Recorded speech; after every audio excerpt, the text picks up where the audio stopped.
I rush over to the hospital, but it seems Raphael has been sitting in the garden for a long time. He leans back against the bench, staring off into the distance, but I can tell what he's looking at. I walk up to him and wave my hand in front of his eyes. I'm just temporarily blind, you know? I'm not deaf, and my other senses are working. What did the doctor say? Said it's not too bad. 2 days of rest should do it. Really? You aren't hiding anything from me, are you? What do I have to hide? That I'm terminally ill and plan to die alone, and my last wish is to see you one more time? Ugh, don't jinx it. Raphael stands up to show me a bag swinging from his finger. I reach out and take it. My doctor wrote down how and when to take these medications on my prescription. Told me to have my family member read it for me. I'll read it once we get back. Raphael holds out his hand. Hmm? I can't see. Aren't you going to hold my hand and guide me? Hold on. If you can't see, then how did you find your way to the hospital? I just called a cab and told the driver to drive me here. After getting out of the cab, I caught hold of a kind passerby, told him I couldn't see, and had him take me to the ophthalmology department. Why didn't you call me for help? Raphael tilts his head slightly, a slightly baffled look on his face. Maybe... I just didn't want you to freak out and annoy the doctors with your screaming. Oh, you! Raphael chuckles and throws his arm around my shoulders. Take me home. I'm tired.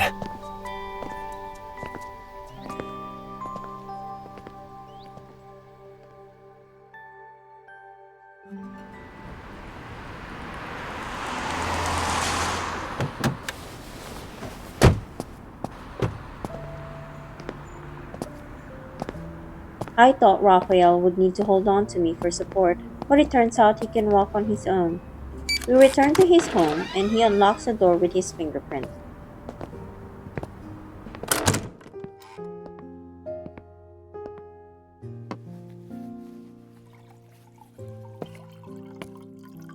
How did you suddenly become blind? Has this happened before? Pulled one too many late-nighters. It's pretty normal. Normal. How long did you stay up? 2 days. And what did you work so hard on? Over there. Raphael raises his cup in the direction of a canvas on the other side of the bar table. I know you want to work while the inspiration is hot, but you really shouldn't ignore sleep. Nah, quite the opposite. I haven't found any inspiration for this piece.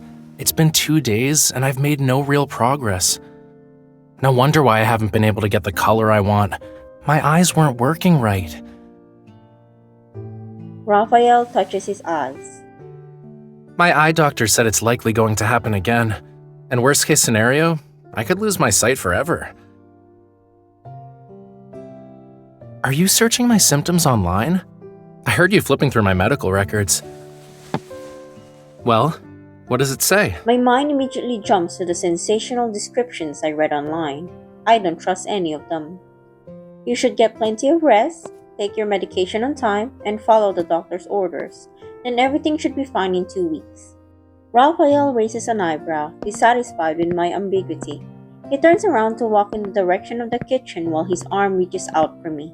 I get up but fail to reach him in time. He trips over a rug and staggers before regaining his balance. Raphael remains calm. He uses his hand to feel around before finally reaching the refrigerator. I'll treat you to steak. How about it? I feel somewhat relieved that he seems to have an appetite. Why are you generous all of a sudden? You're not planning to have me cook it, are you? Well, isn't that part of your responsibility as my bodyguard?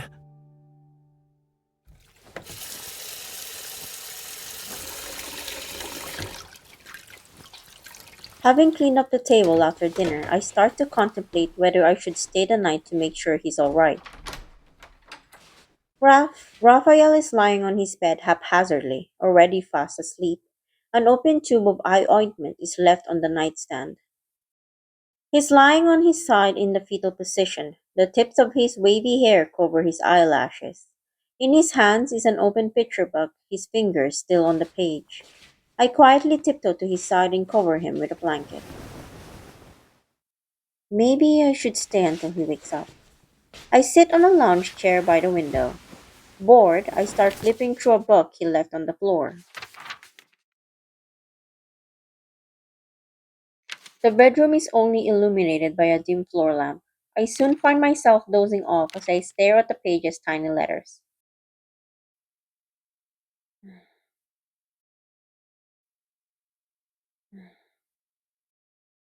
The sun is shining in my eyes when I wake up again. I blink and notice Raphael's bed is empty. Oh, did I accidentally wake you up? I can't help it. Inspiration usually hits me at night.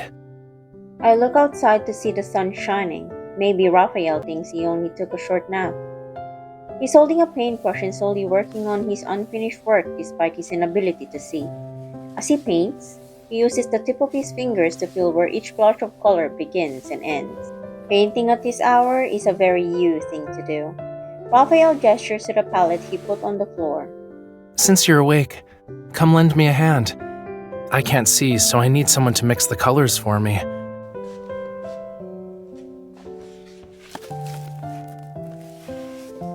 First, I'm looking for a dark cobalt blue, the kind that resembles the color of my marble floor. Blend cerulean blue into black, and if it looks too dark, add a bit of zinc white. I'll try. Next, I'm looking for deep emerald green. Think of a lake shimmering under sunlight. Mix a generous amount of ultramarine, some sap green, and a dab of Indian yellow. Wait a minute. What do you mean by a generous amount? How much paint am I supposed to add? Can't you be more precise? I can't. There's no such thing as precision in art. So what if I mess up and ruin your painting? He suddenly reaches out for me, feeling around until he gently taps on my forehead, cheeks, and my lips. Just like you, colors have emotions too. When you're happy, your eyes have a warm glow. When you're being stubborn, you clench your fists so hard they turn red. I can't see those colors now, but I can feel them with my heart. He stands in the warm sunlight, a gentle smile on his face. His fingers carefully trace the shape of my eyes in the air. For example, I think now you must have your face covered in paint. Raphael! Noticing the paint on his fingers, I immediately fight back, scooping up paint to smear on his face. I won't give you the chance. Raphael takes advantage of his long arms to dab even more paint on me. Eager for revenge, I stand on my tiptoes to reach his face and eventually manage to leave some colorful streaks on it. Do you yield? Raphael laughs and easily grabs my wrist. Do you yield now? Raphael turns his head in the direction of the window and quickly turns back at me. I guess it's not really midnight now, is it? You wouldn't be talking this loudly if it were. If I lose my sight one day, I'll be counting on you to see the world for me. So it doesn't matter if you can't get the exact color. I choose to trust your eyes. The early morning sun gently covers him like a veil. As he looks at me, I see tiny bits of sunlight shimmering in his eyes. I can't imagine how it feels for him to see nothing but darkness. Hey, there's still work to be done. Let's get going. Raphael lets go of me. He picks up his brush and stands in front of the canvas again. Next, a rich shade of purple, the color of wild pansies.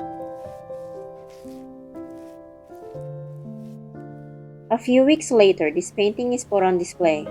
Raphael and I stand before it and once again admire its vibrant colors. Abyss? It's a colorful painting. Why did you name it that? Raphael keeps his gaze on the painting. His lips curl up, but there's no humor in his eyes. Perhaps it's because darkness was all that I could see while painting it. Perhaps once you see the darkness, you can never unsee it. I don't believe that. I gently touch Raphael's cheek. He turns around to look at my fingers. Once you've seen color, it will be forever etched in your memory. Raphael lifts his hand and slowly moves his finger from one side of my face to the other, keeping it inches away from my eyes. There's a moment when his finger blocks my sight, and when our eyes meet once again, he smiles at me. Let's head out there and see the world together.